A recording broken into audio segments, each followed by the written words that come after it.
Desde os primórdios da humanidade, vozes misteriosas anunciaram o futuro. Profecias sussurradas pelos lábios de antigos mensageiros, gravadas em pergaminhos e protegidas através dos séculos. Eventos impossíveis se tornaram realidade. Reinos caíram exatamente como foi escrito. Povos perdidos retornaram à sua terra. E até hoje, as páginas da Bíblia parecem prever o futuro do mundo. Seria apenas meras coincidências? Ou provas inegáveis de que há um plano oculto se desenrolando diante dos nossos olhos?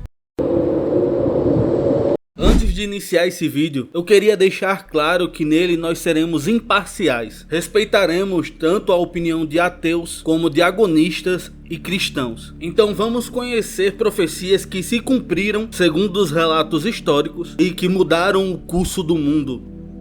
Em um evento histórico recente, bem documentado e impossível de se negar, uma profecia bíblica escrita há milhares de anos se cumpriu em torno de 80 anos atrás. No ano 70 depois de Cristo, o imperador romano Vespasiano e seu filho Tito devastaram a cidade de Jerusalém, destruíram o templo e o povo judeu foi espalhado pelo mundo. Alguns acreditavam que aquela nação jamais voltaria a existir. Durante séculos, os judeus permaneceram sem pátria, massacrados, perseguidos e rejeitados. Hitler quem diga. Mesmo dispersos pelo mundo, esse povo não conseguiu ser extinto e nem perdeu suas origens se misturando com outros povos. Só que há 2700 anos atrás, no livro de Isaías está escrito assim: quem já ouviu tal coisa? Quem já viu coisa semelhante?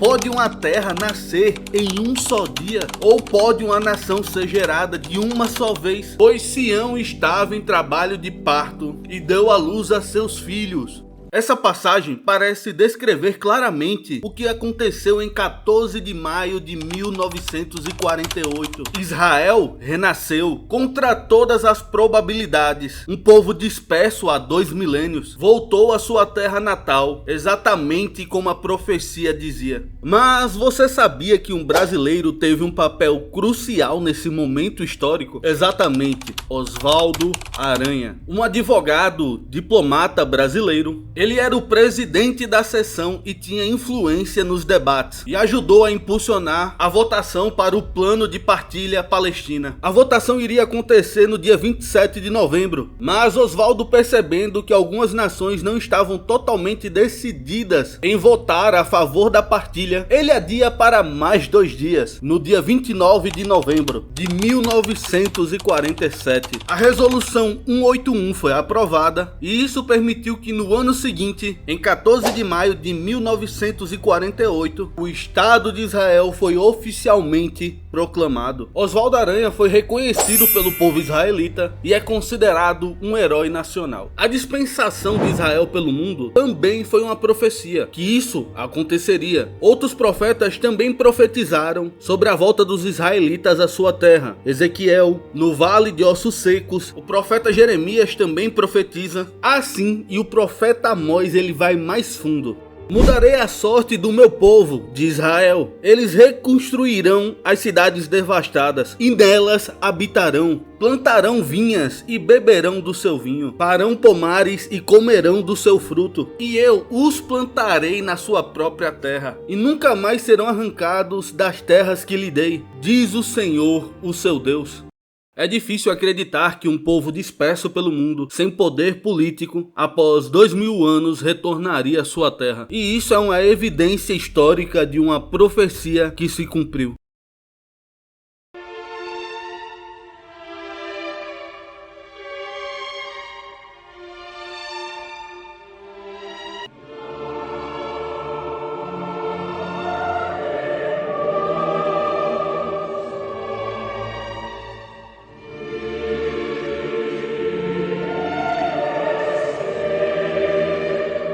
E derramou o 6º anjo a sua taça sobre o grande rio Eufrates, cuja água secou-se, para que se preparasse o caminho dos reis do Oriente. Esta é uma profecia sobre o fim dos tempos, uma profecia sobre o Apocalipse. Ela é uma profecia que ainda não se cumpriu totalmente, mas sim parcialmente. Segundo estudiosos, o Eufrates pode secar totalmente daqui para 2040. E este fato histórico está se desenrolando bem diante dos nossos olhos. O Eufrates, que já foi um símbolo de prosperidade e de abundância, foi fundamental para o surgimento das primeiras civilizações, como sumérios, babilônicos e assírios.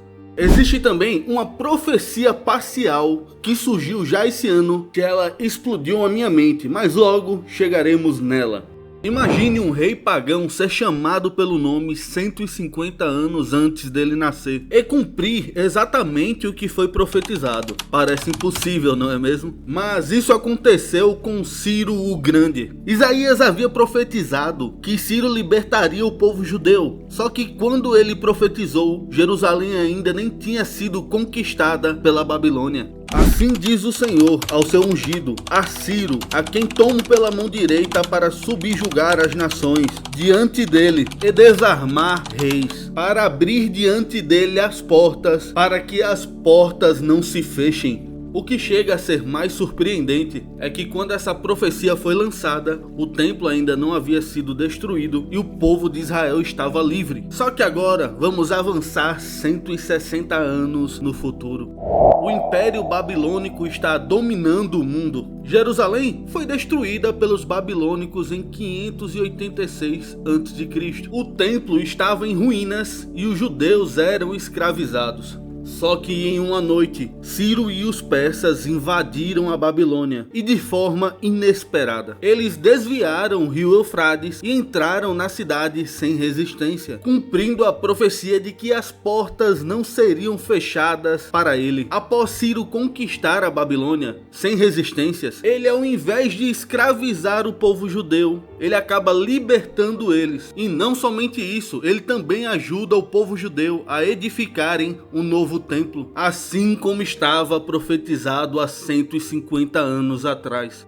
E eu digo de Ciro, ele é o meu pastor e realizará tudo o que me agrada. Ele dirá de Jerusalém que ela seja reconstruída e que o templo seja levantado. Aqui vemos duas profecias que se cumpriram. Em um tempo onde não havia internet nem comunicações, todos esses acontecimentos, a chegada desses reinos no poder e a queda deles, olhando pelo olhar humano, é assustador acreditar que previsões desse nível realmente aconteceram, chegando ao ponto de acertar o nome da pessoa que libertaria o povo judeu. Isaías falou que a Babilônia nunca mais seria habitada, seria semelhante a Sodoma e Gomorra, e é o que realmente aconteceu até os dias de hoje. Ninguém nunca mais habitou a região onde se encontrava a Babilônia, que é uma região sul da Mesopotâmia que fica no Iraque. Hoje o seu local é marcado por ruínas e a sua queda realmente aconteceu em 539 a.C.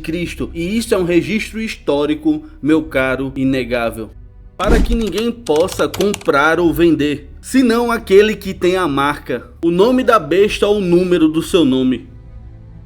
No início desse ano, ouvimos falar do Drex e de que os governos mundiais em todo o mundo estão adotando uma forma de criptomoeda ou sistema monitorar toda forma de pagamento. Podemos dizer que o controle total do homem está chegando. Também não estou dizendo que isso é a marca da besta ou o apocalipse. Só estou dizendo que o controle financeiro que parece ser descrito em Apocalipse está acontecendo nos nossos dias. Pois enquanto o dinheiro fosse uma moeda de troca física, como aconteceu através do tempo, como o ouro, como a prata, como o gado, como terras, enquanto o dinheiro fosse algo físico, palpável, seria impossível de ser completamente monitorado. Mas agora o dinheiro, sendo uma cripto ou um sistema digital que funciona transações através de milésimos de segundo, essa seria a única forma de controlar totalmente o dinheiro. Eu não via outra forma sendo capaz de fazer isso com tanta plenitude, senão no mundo digital. E é assustador pensar que em Apocalipse já havia citado algo como isso. E por último, e não menos importante, são as incontáveis evidências e profecias sobre a vinda de Jesus. a qual Isaías profetiza que a Virgem daria luz, que Jesus levaria com ele nossas enfermidades, nossas dores, e que o castigo que iria trazer a paz para o homem estava sobre ele, que ele iria nascer em Belém. Essas são apenas algumas das incontáveis profecias que se tem na Bíblia e que realmente se cumpriram. Se fôssemos fazer um vídeo só sobre profecias que se cumpriram, seria um vídeo extremamente longo. Eu sou o David, espero que todos vocês tenham gostado desse conteúdo. Meu único objetivo aqui é trazer valor a vocês.